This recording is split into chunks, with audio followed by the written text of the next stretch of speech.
दोस्तों अगर मैं आपसे पूछूं कि आज आप किस फोन में इस वीडियो को देख रहे हैं, एंड्रॉयड या आईफोन, तो आप में से ज्यादातर लोगों का आंसर होगा एंड्रॉयड। लेकिन यही सवाल अगर मैं 4 से 5 साल बाद पूछता हूं तो शायद आंसर इसका अपोजिट हो, क्योंकि धीरे धीरे अब मौसम ने अपना मिजाज बदलना शुरू कर दिया है। लाखों की संख्या में लोग एंड्रॉयड को छोड़ के आईफोन की तरफ शिफ्ट हो रहे हैं। जी हाँ, एंड्रॉयड की सबसे बड़ी राइवलरी पूरी दुनिया में आईफोन के साथ मानी जाती है। लेकिन कुछ समय से इस राइवलरी का जोश ठंडा पड़ रहा है, बिल्कुल वैसे ही जैसे पीसी और मैकबुक के साथ हुआ, क्योंकि मैकबुक अब कुछ कोडर्स की पसंद बनकर रह गया है, या फिर इसे वो लोग यूज करते हैं जिन्हें महंगी चीजें रखने का शौक हो। लेकिन स्मार्टफोन सेक्टर में कुछ और ही देखने को मिल रहा है। यकीन कर पाना थोड़ा मुश्किल है, पर पिछले 4 सालों में एंड्रॉयड का ग्लोबल मार्केट शेयर 8% डाउन हो चुका है। जुलाई 2018 में जहां एंड्रॉयड 77.3% के साथ मार्केट का लीडर बना हुआ था, वो जनवरी 2022 में 69.74% पर आ पहुंचा। अब 8% शायद आपको बहुत ज्यादा डिफरेंट साउंड ना कर रही हो, लेकिन ग्लोबल लेवल पर ये नंबर बहुत ही ज्यादा बड़ा है। आज से कुछ साल पहले की अगर बात करें तो एप्पल यूजर्स को एक आउटसाइडर की तरह देखा जाता था, लेकिन आज यही लोग मेजॉरिटी में हो रहे हैं। हैरानी की बात तो ये है यार, जिसके पास आईफोन नहीं होता उसे लड़कियां भी डेट करने से मना कर दे रही हैं। इवन स्नैपचैट और इंस्टाग्राम जैसे एप्लीकेशंस भी आईफोन के लिए बायस नजर आ रहे हैं, क्योंकि ये आईफोन में एंड्रॉयड के मुकाबले ज्यादा स्मूथली रन होते हैं। आपको बता दें कि कुछ महीने पहले ब्लूमबर्ग ने अपने एक सर्वे में पाया था कि आज 79% यंगर इंडिविजुअल्स आईफोन को प्रेफर कर रहे हैं। ऐसे में एंड्रॉयड के फ्यूचर को लेकर एक बड़ा सवाल बना हुआ है। लेकिन आखिर स्मार्टफोन मार्केट में इतना बड़ा बदलाव आया कैसे? एंड्रॉयड से ऐसी कौन सी गलतियां हो रही हैं कि उसका यूजर बेस लगातार घटते ही जा रहा है? आइए डिटेल में जानने की कोशिश करते हैं। तो आखिर एंड्रॉयड कम्युनिटी के साथ हुआ क्या, इसे जानने से पहले हम 20 साल पीछे चलते हैं और देखते हैं कि इतनी बड़ी कम्युनिटी बनी कैसे। तो बात है अक्टूबर 2003 की, जब एंडी रूबिन, रिच माइनर, निक सीयर्स और क्रिस वाइट नाम के 4 दोस्तों ने मिलकर एंड्रॉयड को क्रिएट किया था। लेकिन उस समय का एंड्रॉयड ऐसा नहीं था जैसा आज हम इसके बारे में जानते हैं। इवन इसे स्मार्टफोन के लिए बनाया भी नहीं गया था, क्योंकि उस समय स्मार्टफोन जैसी कोई चीज मौजूद थी ही नहीं। एंड्रॉयड को बनाने का असली मकसद डिजिटल कैमरास को बेहतर बनाना था। लेकिन जल्दी उन्हें रियलाइज हुआ कि एक मार्केट ऐसी भी है जहां से अच्छी खासी अर्निंग की जा सकती है, और वो थी मोबाइल फोन इंडस्ट्री। ये रियलाइज होने के बाद इसके क्रिएटर्स ने सैमसंग, एचटीसी और इस तरह की और भी कई टेक कंपनीज के साथ बातचीत करना शुरू कर दिया, और इस नेगोशिएशन ने गूगल का ध्यान एंड्रॉयड की तरफ खींचा, जो उस वक्त सिर्फ 5 साल पुरानी कंपनी थी। गूगल ने इसे एक बड़ी अपॉर्चुनिटी की तरह देखा और 2005 में $50 मिलियन के बदले में एंड्रॉयड को खरीद लिया। गूगल के अंडर आने के बाद अब एंड्रॉयड के पास फंडिंग की कोई कमी नहीं थी। लेकिन अब प्रॉब्लम ये थी कि गूगल के हाथ में ऐसा कोई भी विनिंग प्रोडक्ट नहीं था जिसमें उसका यूज किया जा सके। एंड दोस्तों, इसी के चलते शुरुआत में एंड्रॉयड को फिजिकल कीबोर्ड्स और बिना टच स्क्रीन फंक्शनैलिटी वाले ब्लैकबेरी डिवाइसेस के लिए डेवलप किया जाने लगा। लेकिन दोस्तों, ये बात आईफोन के लॉन्च से पहले की है। जब एप्पल ने अपना पहला फोन मल्टी टच टेक्नोलॉजी के साथ लॉन्च किया, तो इसको देखकर गूगल ने अपने एंड्रॉयड फोन को फिजिकल कीबोर्ड्स के साथ लॉन्च करने का इरादा बदल दिया और उस प्रोजेक्ट को वहीं पर बंद करके नए सिरे से काम करना शुरू कर दिया। हालांकि फिर भी वे चाहते थे कि कुछ फंडामेंटल फंक्शंस को फिजिकल बटन्स के साथ ही ऑपरेट किया जाए, और यही वजह है कि स्टार्टिंग में सारे एंड्रॉयड फोन्स के निचले हिस्से में 3 बटन्स लगे होते थे। आईफोन की कॉपी करना स्टीव जॉब्स को बिल्कुल भी पसंद नहीं आया। हालांकि ये अपने आप में एक अलग स्टोरी है। अब एंड्रॉयड लॉन्च तो हो गया था, लेकिन उसकी शुरुआत उतनी धमाकेदार नहीं रही, क्योंकि आईफोन पहले से ही अपनी टॉप पोजीशन बनाने में लगा हुआ था। लेकिन साल 2010 के बाद इसने रॉकेट की स्पीड से पॉपुलैरिटी गेन की, और उसी दौरान इसका मार्केट शेयर 20% से बढ़कर 70% तक चला गया। अब दोस्तों, आप सोच रहे होंगे कि ये चमत्कार आखिर हुआ कैसे, तो आपको बता दें इसके पीछे 3 मेजर फैक्टर्स थे, जिसमें पहला है प्राइस। एंड्रॉयड की बात करें तो ये आईफोन के कंपेयर में बहुत ही चीप प्राइस पर अवेलेबल था।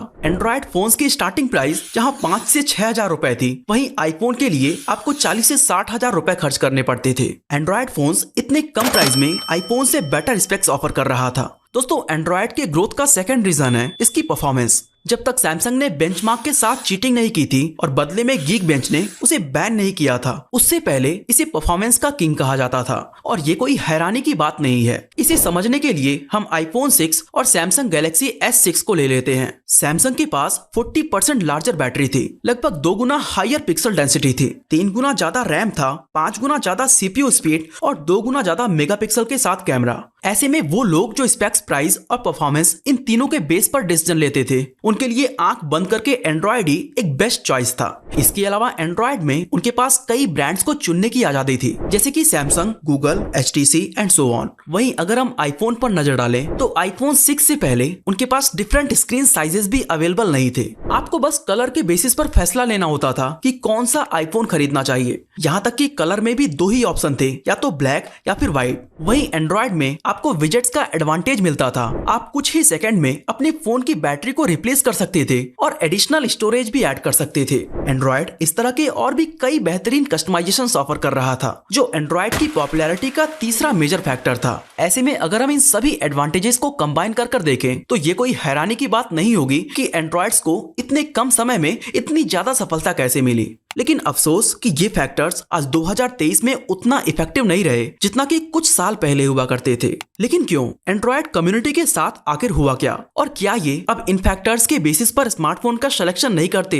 दोस्तों, मुझे तो ऐसा नहीं लगता, क्योंकि आज भी लोग सही प्राइस और परफॉर्मेंस पर बहुत ज्यादा ध्यान देते हैं। दरअसल बात यह है कि एंड्रॉइड अब इन फैक्टर्स में वो कुछ भी ऑफर नहीं कर रहा, वहीं आईफोन खुद को कस्टमर्स के हिसाब से बदल रहा है। प्राइस की बात करें तो सैमसंग गैलेक्सी S का लॉन्च प्राइस 17,699 रुपए था। वहीं आईफोन 4 का 16GB वेरिएंट 34,500 और 32GB वेरिएंट 40,900 रुपए का था। यानी 1 डिकेड पहले एंड्रॉइड और आईफोन के प्राइस में जमीन आसमान का फर्क था। लेकिन आज चीजें बिल्कुल बदल चुकी हैं। For example Samsung Galaxy S23 ultra को देखें तो इसका लॉन्च प्राइस 1,24,990 रुपए था। वहीं same year iPhone 14 pro max 1,27,999 रुपए के प्राइस पर लॉन्च हुआ था। इन दोनों स्मार्टफोन्स में मात्र 3,000 का डिफरेंस है, जो बहुत ज्यादा नहीं है। दोस्तों, प्राइस के मामले में यूएसए में एंड्रॉइड ने आईफोन को काफी ज्यादा पीछे छोड़ दिया है, क्योंकि बाकी देशों की तुलना में अमेरिका के अंदर आईफोन थोड़े सस्ते मिलते हैं। दोस्तों, यहाँ पर हम फ्लैगशिप सेगमेंट की बात कर रहे हैं, क्योंकि एप्पल एंट्री लेवल या मिड रेंज फोन बनाता ही नहीं। अब क्योंकि यूएस में आईफोन्स फ्लैगशिप स्मार्टफोन के मुकाबले ज्यादा सस्ते मिलते हैं, इसलिए वहाँ के लोग आईफोन को ज्यादा प्रेफरेंस देते हैं। इवन गूगल पिक्सल 7 है, जिसे एक बजट स्मार्टफोन की तरह देखा जाता है, उसकी स्टार्टिंग प्राइस भी 31,499 रुपए है, जो भारत के करोड़ों लोगों के बजट से बाहर है। अब आप में से कुछ लोग कहेंगे कि प्राइस तो आईफोन का भी हर साल बढ़ ही रहा है, और ये कम्प्लीटली सच भी है। लेकिन यहाँ पर एक बहुत बड़ा कैच है। एप्पल अपने फोन के प्राइस को बढ़ाकर भी अपने करंट कस्टमर्स को नहीं खोता, बल्कि ये अपने फोन को ज्यादा अपीलिंग और स्पेशल बनाने का काम करता है, जिससे लोग दूसरे ब्रांड में जाने की जगह उसे आईफोन में ही अपग्रेड कर लेते हैं। लेकिन वहीं जब कोई एंड्रॉइड फोन अपनी प्राइस को बढ़ाता है तो ऐसे में उसे इंटरनल कंपटीशन का सामना करना पड़ता है कि कहीं लोग उस ब्रांड को छोड़कर किसी दूसरे ब्रांड पर ना स्विच कर जाएं। क्योंकि जब भी कोई एंड्रॉइड यूजर देखता है कि सैमसंग का ये फोन तो आईफोन से भी ज्यादा महंगा है, तो इसको देखकर वो ये नहीं कहता कि वाह, सैमसंग ने अपने फोन की क्वालिटी को अच्छा कर लिया, बल्कि वो ये कहता है कि यार ये तो आईफोन से भी ज्यादा महंगा है, इसे खरीदने से अच्छा है कि आईफोन ही क्यों ना ले लें।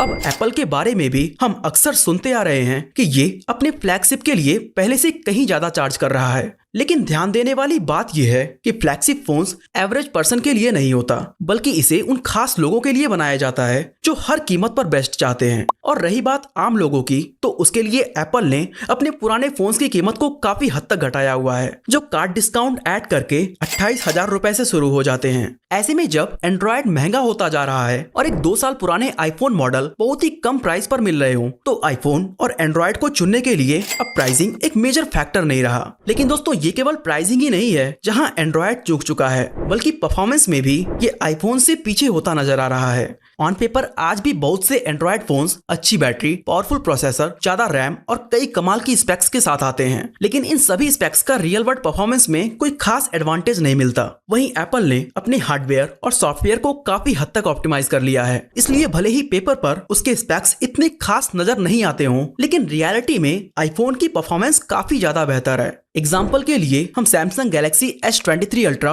और आईफोन 14 प्रो मैक्स को ले लेते हैं, तो गीकबेंच पर S23 अल्ट्रा का सिंगल कोर स्कोर है 1877 पॉइंट और मल्टी कोर स्कोर है 4968 पॉइंट। वहीं 14 प्रो मैक्स का सिंगल कोर स्कोर है 2516 पॉइंट और मल्टी कोर स्कोर है 6351 पॉइंट। इनफैक्ट आज टॉप 20 स्कोरिंग मोबाइल डिवाइसेस में सारे फोन्स एप्पल के ही हैं। ऐसे में दोस्तों, एंड्रॉइड को बाय करने का अब परफॉर्मेंस भी कोई खास फैक्टर नहीं रहा। चलिए अब बात करते हैं कस्टमाइजेशन की, क्योंकि बहुत से लोगों के मन में ये आ रहा होगा कि कस्टमाइजेशन के मामले में एंड्रॉइड एप्पल से बेटर है।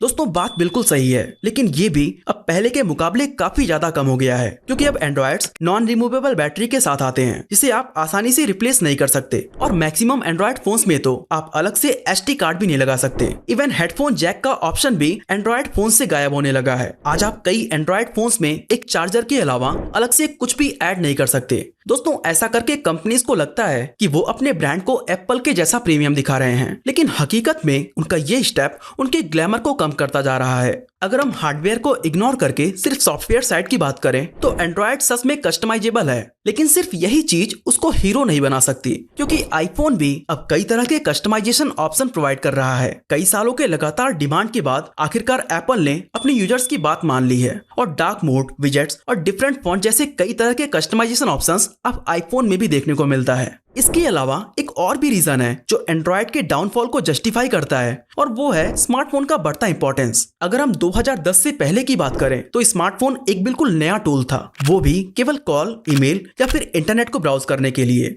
उस वक्त लोग चीपेस्ट फोन की तलाश में रहते थे ताकि कम पैसे खर्च करके वो इन टास्क को पूरा कर सकें, और यही चीज उनके परचेजिंग डिसीजंस पर भी देखने को मिलती थी। लेकिन पिछले कुछ सालों से हमारी सोसाइटी के अंदर स्मार्टफोन का रोल अब पूरी तरह बदल गया है। स्मार्टफोन्स को अब एक ईमेल भेजने या फिर इंटरनेट ब्राउज करने वाले टूल के रूप में नहीं देखा जाता, बल्कि ये मॉडर्न सोसाइटी और इकोनॉमी के साथ एंगेज होने का एक जरूरी साधन बन गया है। इसलिए लोग अब मार्केट के सस्ते फोन्स की जगह फ्लैगशिप स्मार्टफोन को खरीदना ज्यादा पसंद कर रहे हैं। अब वो एंजॉय करते हैं कि उनके आईफोन में I message, face time, even phone calls कितना स्मूथली ऑपरेट हो रहा है। साथ ही आईफोन और बाकी के एप्पल टेक गैजेट्स के साथ जो इकोसिस्टम है उसे भी लोग खूब ज्यादा पसंद करते हैं। और सबसे बड़ी बात कि लोग आज अपने दोस्तों और सोसाइटी में आईफोन के साथ वैल्यूएबल और खास फील करते हैं। ऐसे में अगर हम इन सारी चीजों को कंबाइन कर दें तो हमें समझ आता है कि लोग एंड्रॉइड से दूरी क्यों बना रहे हैं। वैसे दोस्तों आपको क्या लगता है, आने वाला समय एंड्रॉइड का है या आईफोन का? हमें कमेंट करके जरूर बताएं।